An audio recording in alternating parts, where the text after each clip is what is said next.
दोस्तों, आज मैं आपको पंचतंत्र की मशहूर कहानी सच्चे मित्र सुनाने जा रहा हूँ। बहुत समय पहले की बात है। एक सुंदर से वन में 4 मित्र रहा करते थे। चूहा, कौवा, हिरण और कछुआ। अलग अलग प्रजाति के जीव होने के बाद भी उनमें बहुत घनिष्ठता थी। चारों एक दूसरे से इतना प्यार करते थे कि एक दूसरे पर जान छिड़कते थे। चारों साथ साथ खेलते, साथ ही खाते, साथ ही घूमते और घुल मिलकर रहते, खूब बातें करते। उसी वन में एक खूबसूरत सा जल का सरोवर था, जिसमें वह कछुआ रहता था। सरोवर के तट के पास ही एक जामुन का बहुत बड़ा पेड़ था। उसी पेड़ पर घोंसला बनाकर कौवा भी रहता था। पेड़ के नीचे जमीन में बिल बनाकर चूहा रहता था और पास ही घनी झाड़ियों में हिरण का घर था। दिन को कछुआ तट की रेत में खेलता, धूप सेकता रहता, पानी में डुबकियां लगाता। तब बाकी तीनों मित्र भोजन की तलाश में निकल पड़ते और दूर तक घूमकर सूर्यास्त के वक्त लौट आते। उसके बाद चारों मित्र इकट्ठे होते, साथ साथ खाते, खेलते और धमाचौकड़ी मचाते। इस तरह दिन मजे से बीत रहे थे कि एक शाम को चूहा और कौवा तो लौट आए, लेकिन उनका मित्र हिरण नहीं लौटा। तीनों मित्र बैठकर उसका इंतजार करने लगे। बहुत देर तक हिरण नहीं लौटा तो वे सब उदास हो गए। कछुआ भराए हुए गले से बोला, वह तो रोज तुम दोनों से भी पहले लौट आता था। आज क्या बात हुई? वो अब तक क्यों नहीं आया? मेरा तो मन घबरा रहा है, कहीं वो किसी मुसीबत में तो नहीं है। चूहे ने भी चिंतित स्वर में कहा, बहुत गंभीर है, वह जरूर किसी मुसीबत में पड़ गया है। अब हम क्या करें? कौवे ने कहा, मित्रों, वह जहाँ चरने जाता है मैं उधर उड़कर देखकर आता हूँ, लेकिन अंधेरा हो गया है, इसलिए नीचे कुछ नजर नहीं आएगा। हमें सुबह तक प्रतीक्षा करनी होगी। सुबह होते ही मैं उसकी कुछ खबर जरूर लाऊंगा। कछुए ने कहा, रात भर नींद नहीं आएगी तो मैं उस और अभी चल पड़ता हूँ। मेरी चाल भी बहुत धीमी है, तुम दोनों सुबह आ जाना। चूहा भी बोला, मुझसे भी हाथ पर हाथ धरकर नहीं बैठा जाएगा, मैं भी कछुआ भाई के साथ चला जाता हूँ। कौवा भाई, तुम सुबह होते ही आ जाना। ये कहकर कछुआ और चूहा चल दिए। कौवे को भी नींद नहीं आई और वह सुबह होने का इंतजार करने लगा। सुबह होते ही वह उड़ चला। वह उड़ते उड़ते चारों ओर नजर डालता हुआ जा रहा था कि आगे एक स्थान पर कछुआ और चूहा उसे जाते हुए नजर आए। कौवे ने कहाँ कहाँ करके उसकी सूचना दी कि उसने उनको देख लिया है और वह खोज में आगे जा रहा है। अब कौवे ने हिरण को पुकारना भी शुरू कर दिया। मित्र हिरण, तुम कहाँ हो? आवाज दो दोस्त। इतने में ही किसी के रोने की आवाज सुनाई दी। स्वर उसके मित्र हिरण का लग रहा था। वह उस आवाज की दिशा में उड़कर सीधा उस जगह पहुंचा जहां हिरण एक शिकारी की जाल में फंसा चटपटा रहा था। हिरण ने रोते हुए बताया कि कैसे एक जालिम शिकारी ने वहां जाल बिछा रखा था। दुर्भाग्यवश वह जाल नहीं देख पाया और फंस गया।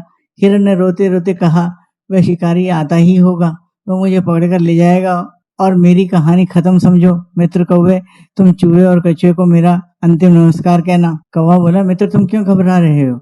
हम जान की बाजी लगाकर भी तुम्हें छुड़ा लेंगे। हिरण ने हताशा से कहा, लेकिन तुम ऐसे कैसे कर पाओगे? वह शिकारी बहुत जालिम और शक्तिशाली है।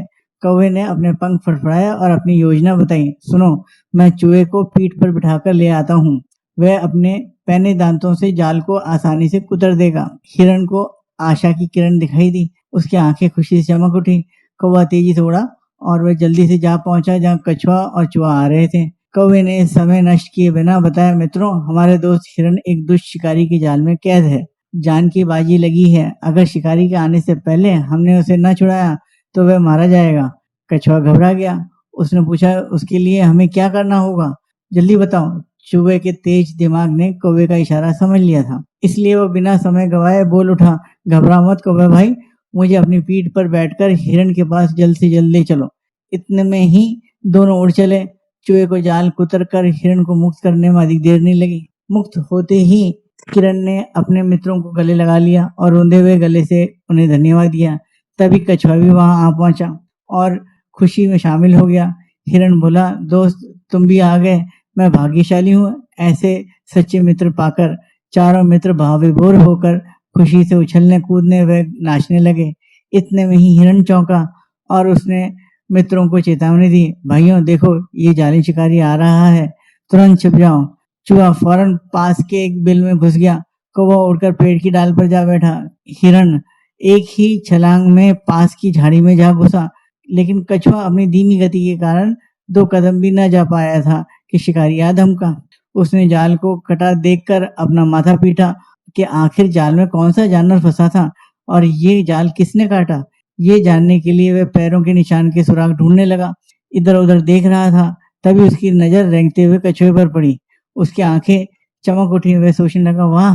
भागते चोर की लंगोटी सही, अब यही कछुआ मेरे शिकार बनेगा और मेरा परिवार का भोजन बनेगा। उसने कछुए को उठाकर अपने थैले में डाला और जाल समेटकर चल पड़ा। कौवे ने तुरंत हिरण और चूहे को बुलाकर कहा, मित्रों, कछुए को शिकारी थैले में डालकर ले जा रहा है।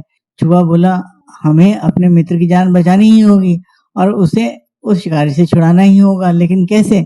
इस बार हिरण ने समस्या का हल सुझाया। दोस्तों, हमें चाल चलनी होगी। मैं लंगड़ाता हुआ शिकारी के आगे से निकलूंगा।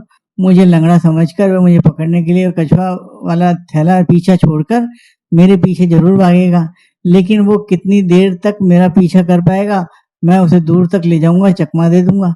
इसी बीच चूहा भाई, थैले को कुतरकर कछुए को आजाद कर देना। ये योजना सबको अच्छी लगी। योजना के अनुसार हिरण जानबूझकर शिकारी के रास्ते में आ गया और लंगड़ाकर चलने लगा। हिरण को देखकर शिकारी की बाँछें खिल उठी। वह थैला पटक कर हिरण के पीछे दौड़ पड़ा। हिरण उसे लंगड़ाने का नाटक करते हुए घने जंगल की ओर ले गया और फिर उसे चकमा देकर कहीं ओझल हो गया।